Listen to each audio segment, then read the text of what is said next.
the whalers aimed harpoons at the whale. Unexpectedly, the whale easily dodged them. To make the hunters pay the price, the whale did a Thomas spin. It bit the hanging rope tightly, then it swam rapidly towards the deep sea. Watching the rope being desperately dragged towards the seabed, the hunters thought they had hit the whale, but the next second, the whale dragged them towards a nearby reef. Sang Biao panicked instantly. He quickly manipulated the steering wheel to change direction, but it was too late. Everyone was left at a loss by this sudden turn of events, but soon Sang Biao got everyone to pull themselves together, ready to kill the whale again. But at this time, the whale didn't make any move at all. Just when Sang Biao let down his guard, suddenly the whale raised its tail. With the hanging rope, it leaped to the other end of the yacht. Sang Biao was a bit surprised. The next second, the yacht crashed into the reef and couldn't move. Then a terrifying scene happened. The steel cable had already turned into a cutting line, and the hull was instantly destroyed. Then it wrapped around Sang Biao's arm. With a fierce tug from the whale, Sang Biao was sent to meet his maker immediately. So, what on earth was going on? It all started with the aliens. They lived a carefree life on this planet, playing happily together every day. And this place was rich in water resources, so they tamed the water spirits, and went hunting for food in the deep sea. Unexpectedly, because Xiao Shuai swam too far away,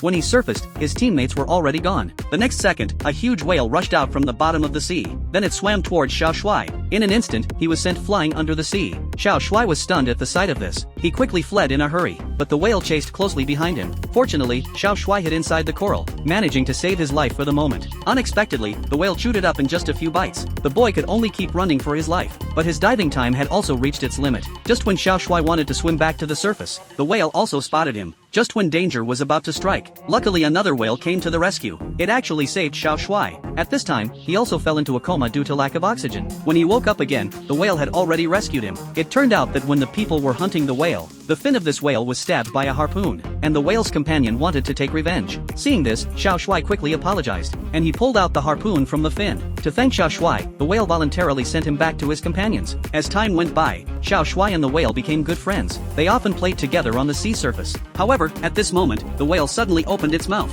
Xiao Shuai knew that the whale wouldn't hurt him, so he swam in alone. Unexpectedly, there was a whole different world inside. At this time, the whale released its nerve threads. Xiao Shuai saw this and connected his hair to them. Instantly, he saw the whale's past. It turned out that humans had been hunting them frantically, just because there were priceless glands in the whales' bodies, so their population was getting smaller and smaller. Seeing this, Xiao Shuai quickly returned home, and told his companions what had happened. However, at this time, Sang Biao was still hunting whales like crazy, so there was the scene at the beginning. Fortunately, with his wisdom, he managed to shake off Sang Biao's pursuit, and at this time, Xiao Shuai's companions also rushed here one after another. Looking at the whales that had met their end before them, everyone decided to protect them from being hurt again, and through the treatment of his teammates, the whale gradually recovered. At the end of the story, Xiao Shuai led the group of whales to find a new home. There were no human attacks, and they lived a peaceful life.